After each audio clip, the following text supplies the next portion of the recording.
I'm John De Gree of Classical Historian, and I'm going to be talking about what is classical education and history and what is classical historian.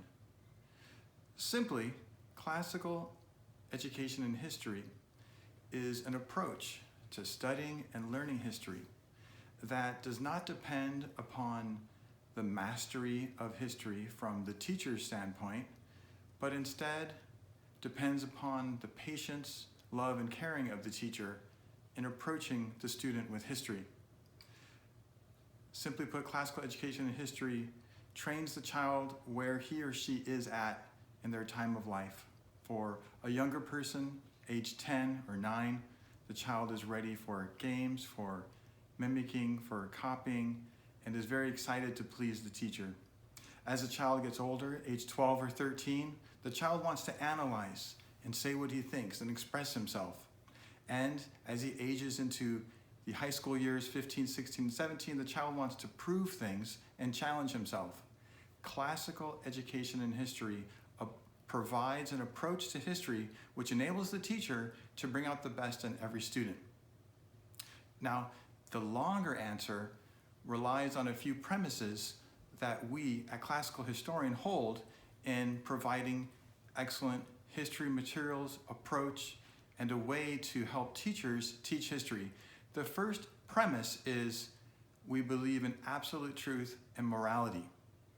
Now, this is a statement which maybe 40 or 50 years ago was deemed as something that did not need to be explained. But today, in 2020, 2021, we know that there is a big question about what is right and what is wrong and what is truth, if there even is truth and if there is relativism. So in the study of history, when you're making judgments of the past, it is important that the basis of history study is that truth does exist and morality does exist. You hear some people argue today that Americans can't judge other cultures, that who are we to say that something is wrong or something is good? But when you look at history, there are so many evils that happened in the past. It is very important that we enable our students to judge the past. For example, how could we say that the Holocaust was evil if, as Americans, we're unable to judge history? We would not be able to say that the Holocaust was evil. So this first premise is essential in classical education and history, a belief in absolute truth and morality. We view the child as a person made to seek the truth. As Thomas Jefferson wrote, all men are created equal. This means that each person was endowed by their Creator with certain rights, life, liberty, pursuit of happiness, but also that each person is given the ability to analyze, to think for themselves, and to seek the truth. Little children are excellent judges of character. A little 2-year-old or a 3-year-old will go to the person who's full of love and caring. But as they age, children need to be taught in how to analyze people, events, and history. Classical education and history provides a way not only to know the content of history, but also to judge, to analyze both historical events and current events. A third premise that we have at Classical Historian is we strive not to fall into the trap of presentism. Presentism means judging the past purely by today's standards. For example, George Washington and Thomas Jefferson owned slaves.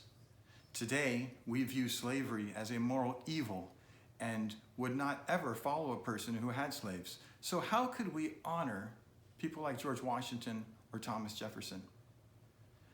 That is the mistake of presentism. So what we have to do is put ourselves back in that time period in the 1700s when, for example, in Virginia, it was illegal to free your slaves while you were alive. Both of these men, Thomas Jefferson and George Washington, freed their slaves after they passed away in their will.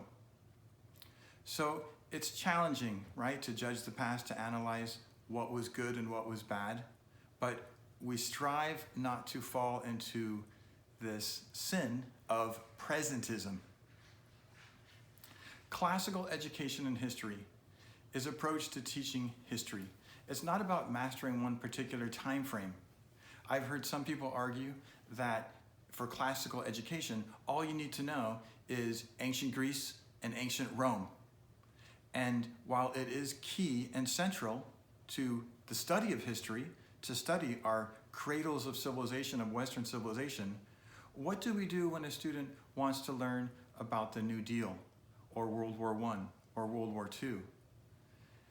This approach to history can be applied to every content area. I mentioned before that classical historian approaches each student where they are. And one author, Dorothy Sayers, wrote about these kind of three different levels of teaching or education: the grammar, logic, and rhetoric.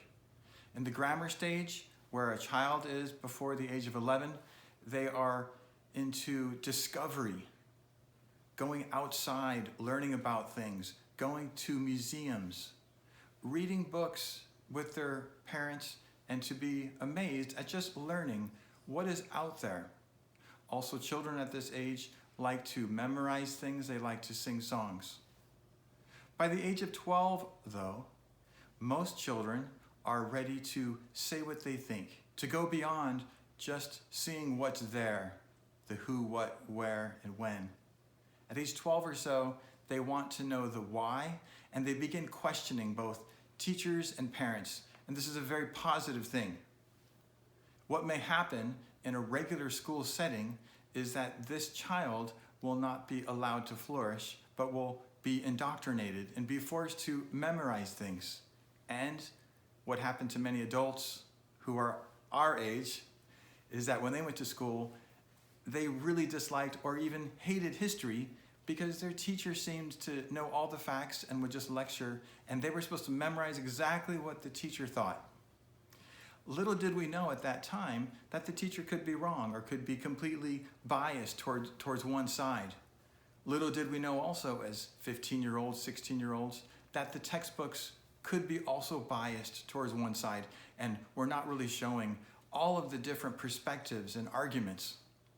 And so at Classical Historian, we have lessons that provide the teacher a sure way to understand how to teach in the grammar stage, how to teach in the logic stage, how to teach in the rhetoric stage. Through the Socratic discussion, using open-ended questions, the teacher is more of a facilitator who is facilitating discussion among all the students. And as a teacher of history for many years, now the most exciting thing for me is to see how a child thinks, how they came about their answer, what sources they used, and also how they discuss with others. When I tell people that I teach history, one of the questions they usually ask me is, what is my favorite time period? And I have to admit, at the beginning of my teaching career, I did have a favorite time period to study, but I no longer have a favorite time period. I really enjoy the students because it's very exciting to see a student come alive, to get into a certain topic, to argue that topic, and to see them grow as a person and as an academic. In the logic and rhetoric stages, so age 12 and above, we use more primary source documents. It's important that the student engage with writings of the past by the actual eyewitnesses of the past. That way, the student bypasses the secondary source, which is created by a teacher who is living today or maybe is not living today. And so we teach the children how to analyze the past, we give them these tools, and then when they leave us and they go off into the world, they not only will know history, but they'll also know how to analyze current events and past events, of course. Classical Historian, our company, believes that history education is fun, playful, and engaging. It's argumentative and it's exciting. Some children may shy away from the arguments at age 12 or 13, but they will love to play games. And our society has moved away from real live games where you're playing with people who are sitting next to you, And so we have a multitude of card games that are fun, but also teach basic facts, history, and chronology, and they promote social skills. Our Socratic discussion promotes virtue.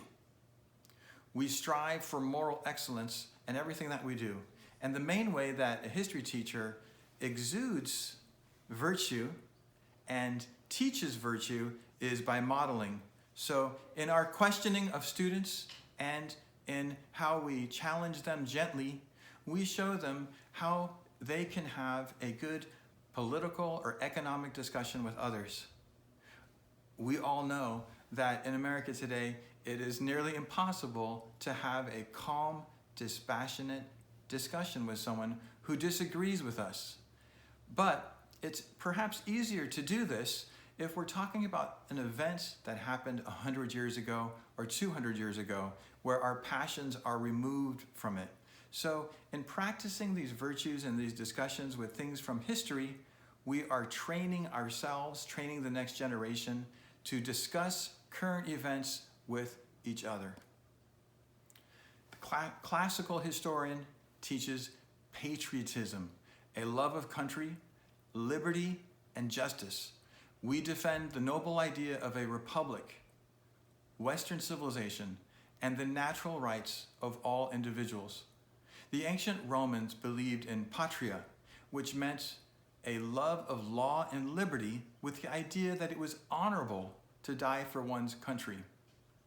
At Classical Historian, we teach American exceptionalism, that the founding of our country was unique, different from the founding of other countries, and that our movement west and our history is unique.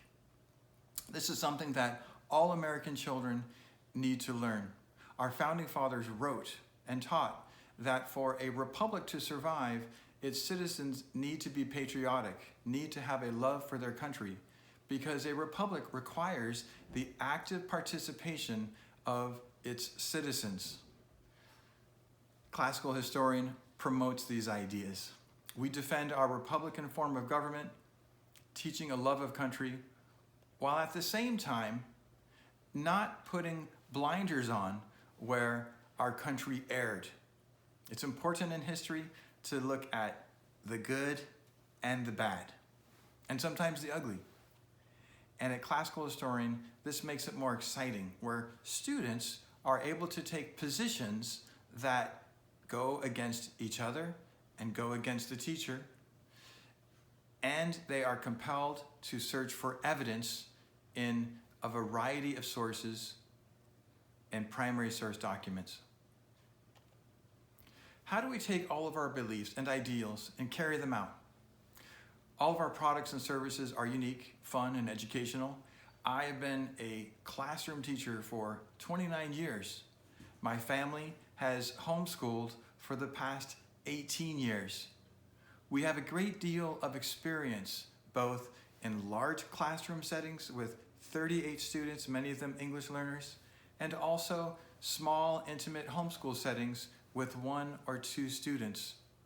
All of our materials are available for all environments: public school, charter school, private school, homeschool. We show how to use our games that teach basic facts, and we teach the teachers how to lead Socratic discussions. Because we see the child or older students as engaging, independent thinkers, our materials and services promote fun and academically engaging discussions. Thank you for stopping by. I look forward to joining you in your journey of teaching your children, and students history with Classical Historian.